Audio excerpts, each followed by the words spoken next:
Ada beberapa orang yang memiliki pemahaman kasih persembahan ke gereja hanya memperkaya pendetanya. Bahkan ada yang enggan ke gereja karena seminggu telah memberikan perpuluhan. Dia melihat gembalanya pakai jam tangan perhiasan yang baru. Masih banyak orang yang merasa gereja hanya menjadikan mereka sapi perah. Kalau tidak ngomong persepuluhan, khotbahnya tentang buah sulung, siapa yang akan menabur dan menuai?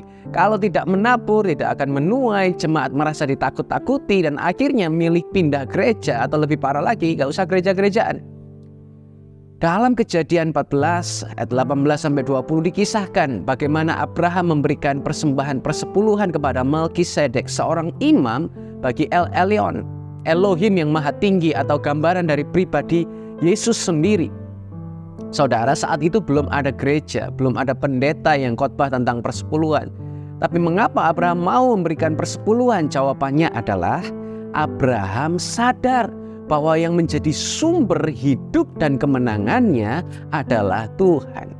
Memberi bukanlah tentang nilai atau angka tertentu atau 1/10 dari penghasilan yang kita peroleh, tetapi lebih dari itu adalah bagaimana dengan sikap hati kita. Jangan membawa persembahanmu ke gereja karena terpaksa atau dengan hati yang tidak rela. Mengapa? Karena memberi adalah sebuah respon yang bersifat pribadi antara kita dengan Tuhan.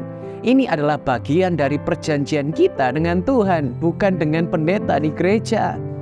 Jika saudara bertanya kepada saya, apakah memberi persepuluhan dan persembahan itu penting atau tidak?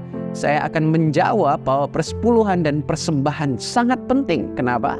Karena saya tahu siapa saya. Sebagai orang yang sudah mendapat anugerah dari Tuhan Yesus Kristus, bagi saya persepuluhan dan persembahan adalah tindakan iman saya kepada Tuhan. Bukti bahwa Dia hidup, bukti bahwa Tuhan memberkati saya. Jika saat ini saudara melihat memberi persembahan dan persepuluhan seperti sebuah hukum Taurat, maka saudara akan selalu memperhitungkan segala sesuatu dengan Tuhan. Jika tidak dilakukan, saya tidak akan diberkati, saya akan mengalami kutuk. Tetapi ketika saudara memiliki prinsip, aku melakukan ini karena aku mengasihi Tuhan dan Tuhanlah yang berkuasa memelihara hidupku, maka engkau akan memberi dengan sukacita. Uang adalah benda mati.